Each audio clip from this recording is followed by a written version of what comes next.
The Humble door lock is getting more sophisticated. This one that I've just come across at CES 2019 has a number of technologies built into it. First of all, it has a little keypad which allows you to open the door like that.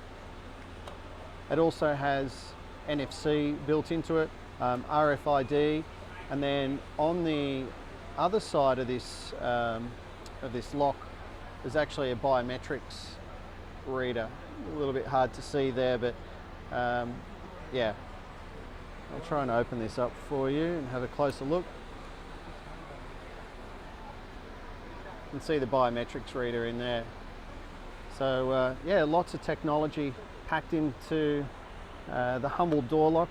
It's battery powered, it lasts up to 10 months. Just uses standard AA batteries. Yeah, very cool product, really like it.